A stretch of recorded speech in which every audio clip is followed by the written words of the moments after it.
In a small village where survival mattered more than dreams, a young girl saw beauty in broken glass, hope in rejection, and magic in what others discarded. Mocked, silenced, and challenged at every turn, she faced a choice: shrink forever or shine boldly. This is a story of courage, identity, and unwavering spirit.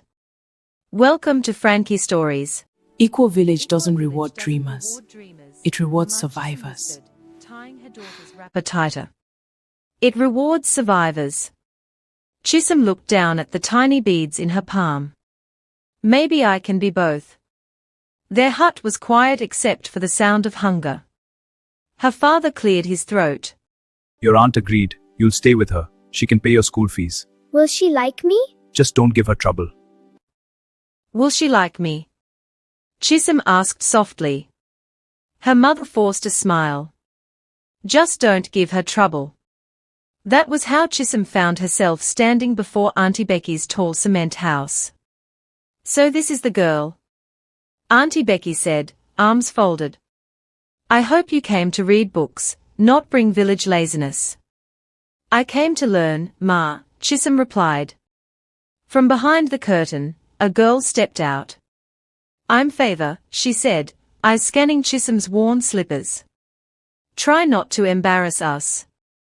That night, while the house slept, Chisom lit a tiny lantern.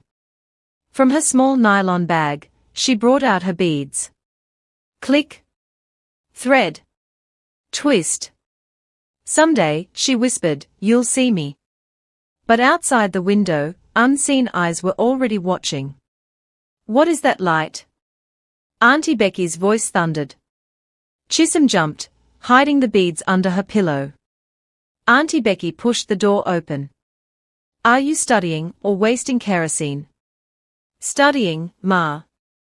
Favor leaned against the doorframe. She's lying. I saw her with those useless beads.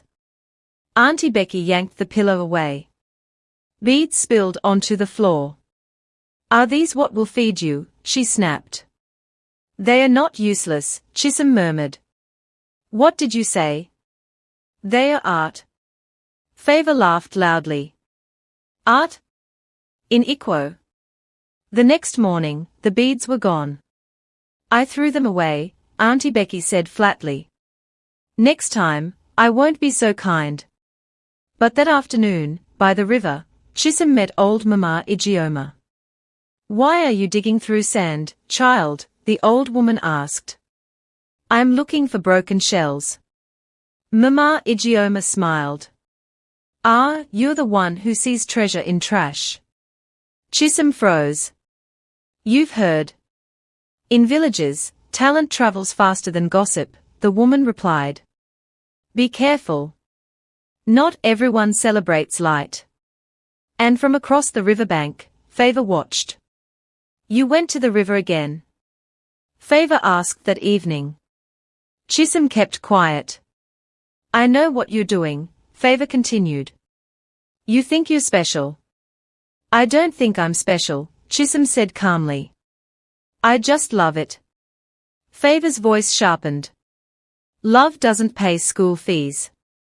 Days later, a traveling trader arrived in the village square. My name is Chief Namdi, he announced. I buy rare crafts. Favor's eyes sparkled. Mummy, this is my chance. She rushed home and arranged ordinary beads into necklaces. Meanwhile, Chisom worked in silence that night, weaving shells and glass into a design shaped like the rising sun. The next morning, Chief Namdi passed by Auntie Becky's compound.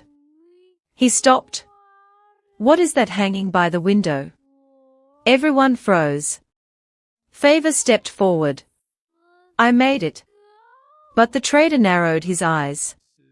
Bring the maker to me. Chisom's heart pounded. Truth stood at the door. I made it, Chisom whispered. Auntie Becky shot her a warning glance. Chief Namdi studied her hands. These hands have patience. Favor protested. She's lying. The trader lifted the necklace toward sunlight. This blend, this courage of color, this is not imitation. He turned to Auntie Becky. I have an exhibition in Enugu next month. If she creates 20 pieces, I will display them. City? Auntie Becky scoffed. She has exams. Chief Namdi smiled. Talent doesn't wait for permission. That night, the house was tense. You will not chase foolish dreams, Auntie Becky declared. But Ma. No. Later, Favor entered Chisom's room quietly.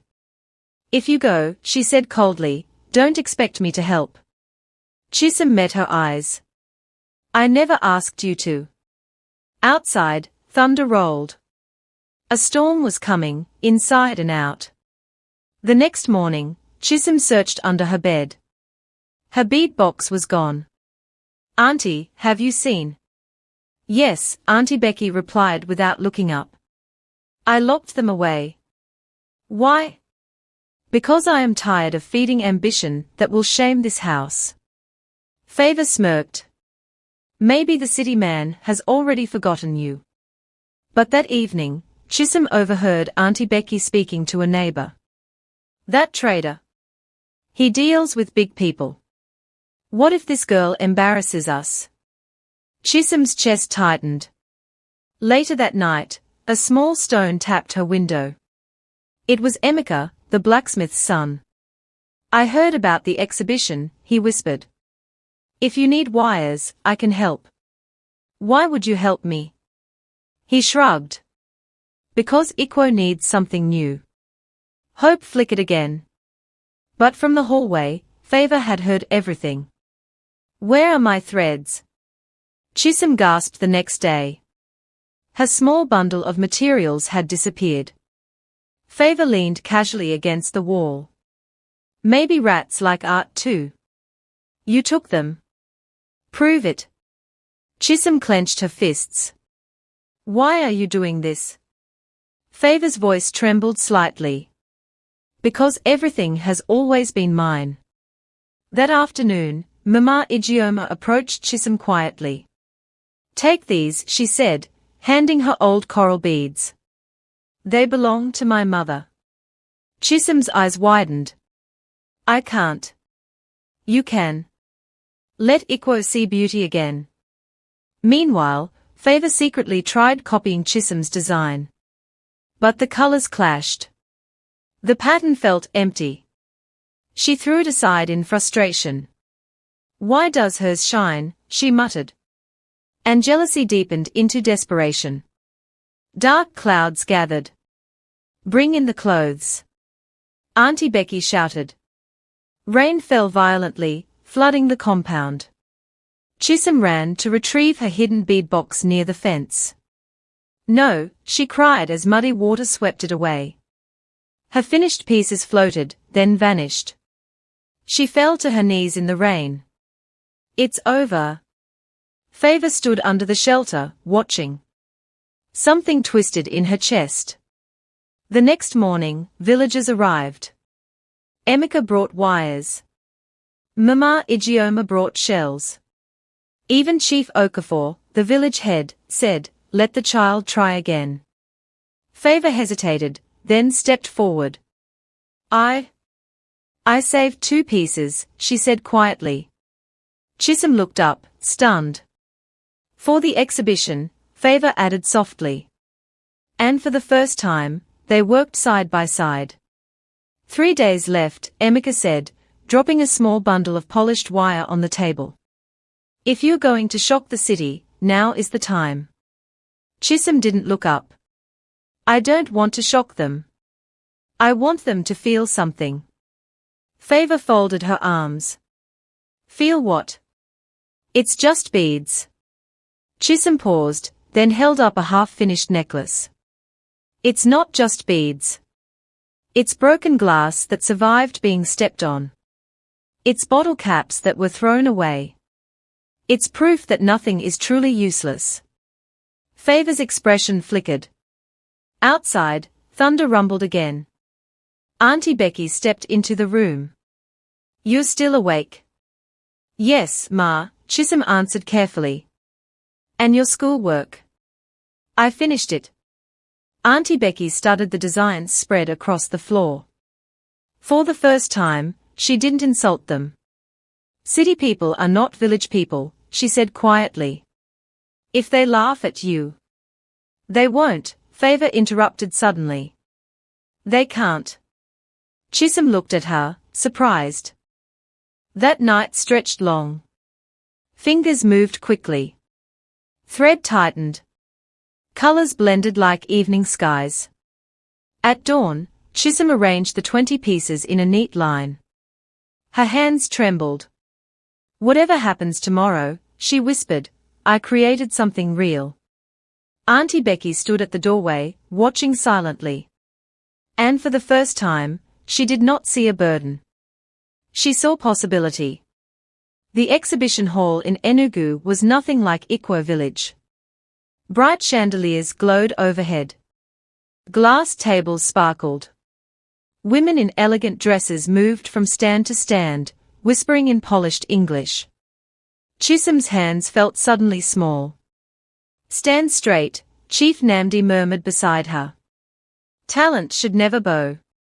Favor adjusted the display cloth nervously. They look different here, she whispered. Almost expensive. They are, Chisom replied softly. Not because of price. Because of story. A tall woman with sharp heels stopped in front of their table. She lifted the sunset necklace. Who designed this? She asked. Chisom swallowed. I did, Ma. The woman studied her closely. From which design school? Ikwo village, Chisom answered. A few nearby guests chuckled. Heat rushed to her cheeks. But the woman did not laugh. Instead, she smiled faintly. Interesting courage of color. And the glass curves toward light, deliberate. Yes, Ma. Light deserves direction. Silence fell. More guests gathered. Another man picked up the coral piece Mama Ijeoma had given her. This feels ancestral, he said.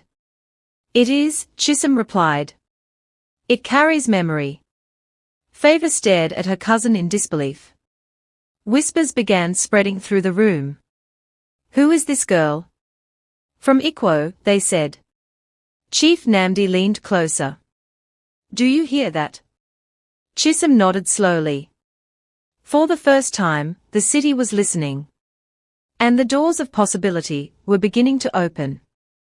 A wealthy woman in emerald silk stepped forward, her presence commanding silence.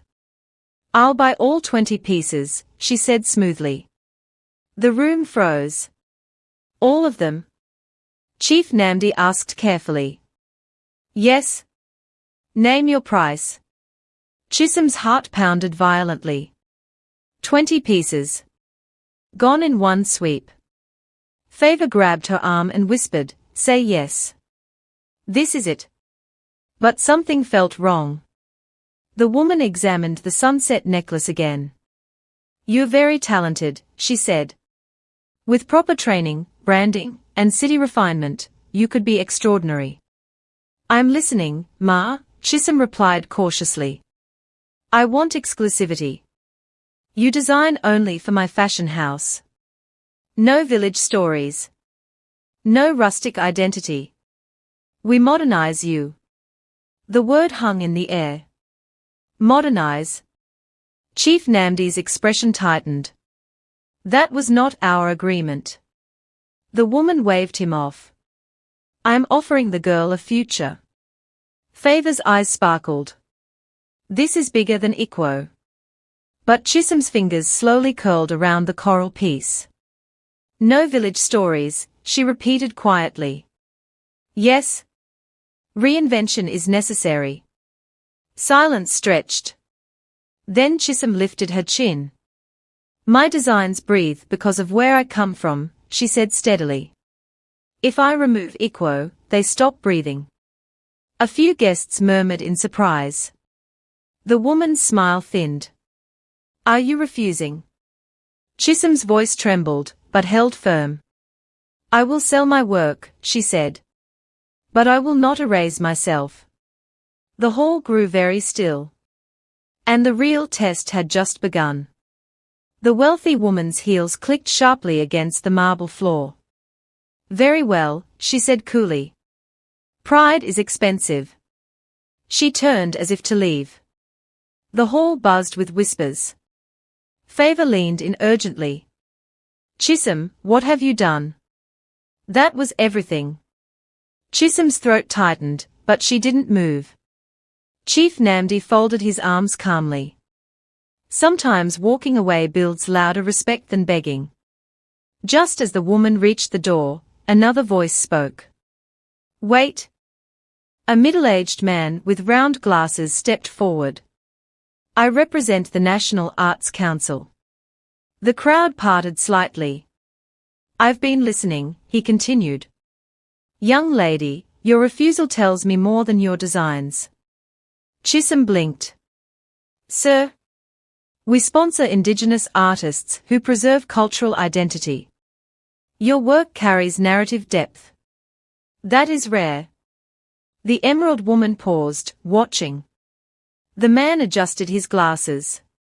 We cannot buy exclusivity. But we would like to fund your training, without erasing your roots. The room erupted in low murmurs. Favor stared, speechless. Your village remains part of your brand, the man added. In fact, it becomes its strength. Chisom's eyes shimmered. Will you accept? He asked gently. She looked at Chief Namdi. Then at Favor. Then back at the room. Yes, she whispered. Applause broke out, stronger this time. And near the doorway, the wealthy woman slowly turned back, her expression no longer dismissive, but thoughtful. The tide had shifted. The ride back to Ikwo village felt different. Favor stared out the bus window. You could have been owned, she said quietly. Chisom smiled faintly. I would rather grow than be owned.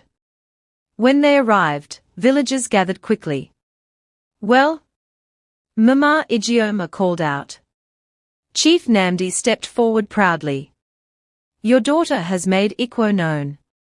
Murmurs spread. Smiles widened. Even Chief Okafor cleared his throat. We heard there was applause. There was, Favor admitted softly. For her. Auntie Becky stood stiffly at the edge of the crowd. Did you sell anything? She asked. Yes, Ma, Chisom answered gently. But more than that. I was seen. Later that night, inside the compound, Auntie Becky placed a small wooden box on the table. I was wrong, she said quietly. About the beads. Chisom blinked in surprise. I thought survival meant silence, her aunt continued. But maybe survival can shine. Favor stepped forward. Teach me, she said, almost shy. Not to copy. To create. Chisom laughed softly. Creation begins with honesty. Weeks later, a sign appeared at the entrance of Ikwo village. Home of Chisom bead art. Visitors began to come. Children gathered in the evenings, watching her hands move like quiet magic. And under the same small lantern that once hid her dreams, Chisom now worked openly. Not as the poor girl sent away, but as the girl who refused to dim her light. And Ikwo would never be the same again.